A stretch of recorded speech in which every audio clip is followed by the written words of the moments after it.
Welcome to Oil Painting Master Series, Non-Traditional Painting, using a variety of tools to make a non-objective painting.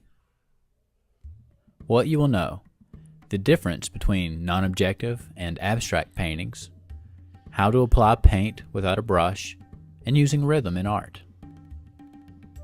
What you may need: crinkly plastic wrapping, a floor trowel, a brayer, a toy car, a large black marker, painter's tape, a painting knife, titanium white, cadmium yellow medium, cadmium red medium, phthalo blue, and oil paint medium.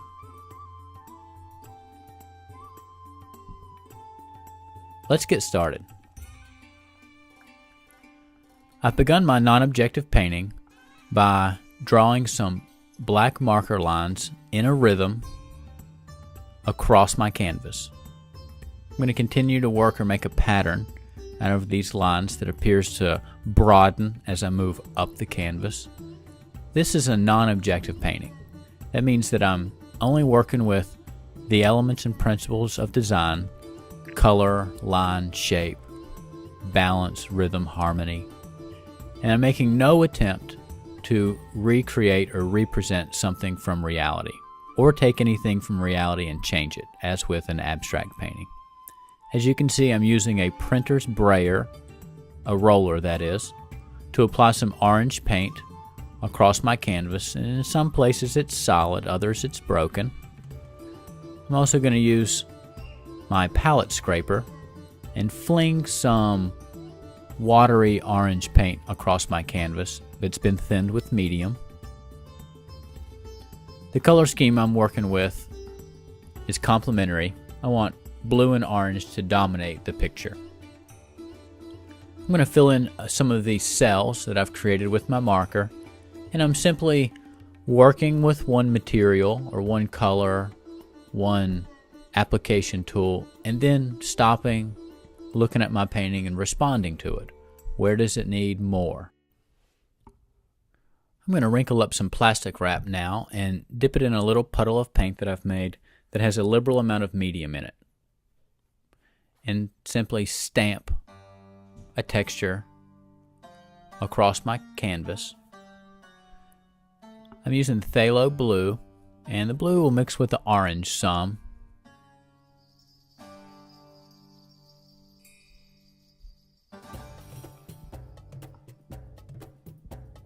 I'm also going to stretch some painter's tape to shield my canvas from any changes in areas.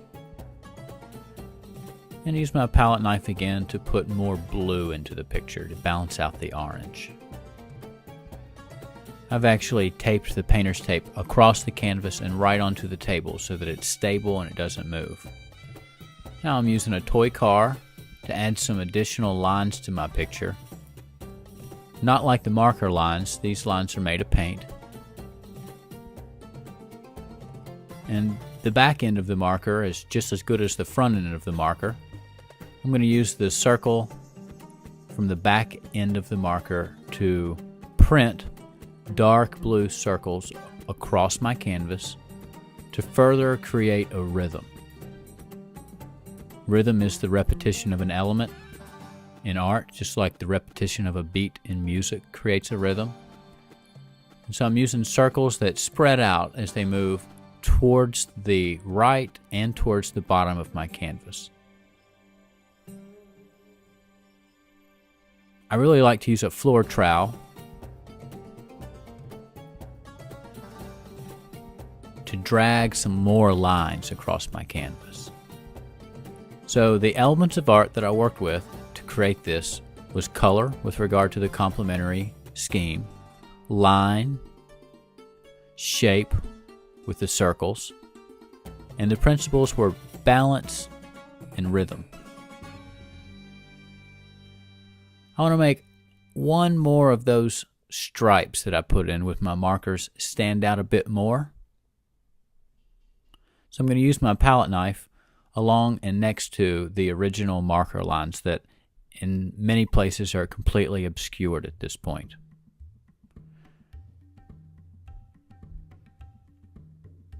Now I'll peel off my painter's tape to see what's left.